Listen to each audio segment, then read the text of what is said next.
Why did you leave the safe environment of the renowned fund to start your own? Because also one thing you said in an interview is that everyone thought at the time that you'd called you crazy. I mean, that was certainly true. I think it comes back to that entrepreneurial instinct just being so natural. It's part of my character. I think when I was at Local Globe, having left Index and we were doing seed investing in Europe, I really got to understand what the opportunity was for a Series A investor in Europe. You know, you had the duopoly of Excel and Index in terms of just phenomenal funds that had repeated returns vintage after vintage, and they had been here for 20 years, but still most entrepreneurs wanted to raise from the West Coast and have the Sequoia benchmark, etc. brand name, but those firms just weren't focused on doing early stage Series A in Europe. And I felt like there was a gap in the market. And the more that I thought about it and the more that I saw the opportunity, I was just compelled to do it myself. And there were some pivotal events that happened before kind of I decided to take the plunge. I remember Kieran at Blue Yard. I had a breakfast meeting with him in Munich, I want to say in early 2016, just after he'd raised Blue Yard. And I was in awe of him that he'd just gone and raised a new fund. I mean, it basically didn't happen in Europe.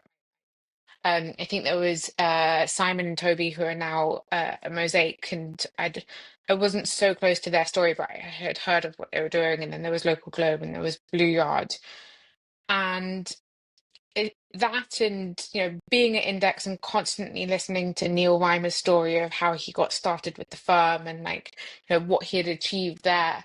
They were just, and I think this is true of how entrepreneurship accelerates in any ecosystem, is if you have more examples of someone did it, then you're more inclined to take that risk yourself. I think about that a lot in terms of, we think of the hundreds of unicorns now that have been built out of Europe. And the more that founders are leaving universities or their well-paid tech jobs and they see that someone took a risk and then they built Revolut or Klarna, you're compelled to try the same. And I think that was very much for me too. I kind of saw other people were doing and it was possible. And my husband actually had also just gone and raised a fund. And I was like, wow, fundraising looks really painful. Why Let's don't I do try that? it. uh, Yeah. and yeah, I had to go for it. And fortunately, I was so naive about fundraising. Once I was in it, I just couldn't look back. And you're very well known for winning competitive deals. How do you do this? Like, where's this coming from? I believe it's wanting it more than anyone else. And I think there's a lot of truth to that, to deal making. The no the companies and founders that are out there, right? They're all building their businesses. The question is, do you want it more than anyone else to go and be their partner? Which means, are you going to work harder than anyone else to get in front of them? And then are you going to work harder than anyone else to be there to win them and convince them that you're going to be the best partner to them? And I think that's always been true to my personality. It's like I don't take no for an answer. There is no length, that I won't go to, and I am a terrible loser. So that is just not an option. But I think it's really being passionate about what we do and believing in our model and wanting to work and partner with the very best and prove that we can be good partners to them.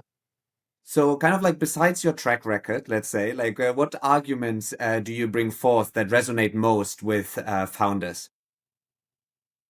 I think that's changed over time. I mean, certainly in Fund One, it was much more we're just going to work harder than anyone else. Like we had some track record, but compared to the multi-stage firms, and always when we got into competitive situations, it was, do I take the brand name and the multi-stage firm who's going to put me on the map, or do I take an emerging manager who's just committed to me, who I mean something to their fund, and they're just going to work harder for me? And that was always the debate that we found ourselves in, and we just won on the latter, that we would just work harder. We had networks that were comparable to the multi-stage firms. Like we worked very hard to keep our network both in Europe and the US, which is super important.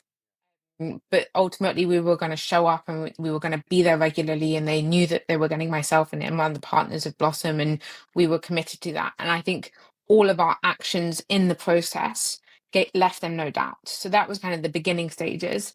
And then as we evolved to Fund 2 and Fund 3, and we started to build Blossom's track record, and not only the track record in terms of the success that we had seen for these companies past our partnership at Series A, but also, the references from the founders firsthand of this is the experience, this is what it's like to work with Blossom. And you could hear from Owen at Times, which, recently reached $1 billion status this year, or Eleanor for Pigment, which is, another French unicorn that we were partnered at Series A, or Guillaume at Checkout, last valued at 40 billion, and one of the world's largest fintech businesses. Like, they will all happily pick up the phone to talk about their experience at Blossom. And that's what I'm so appreciative of now. When we're in a competitive situation, I only need to text Eleanor or Guillaume and say, can you please just pick up the phone to talk to this founder, to tell them what it's like. And, they've never let me down.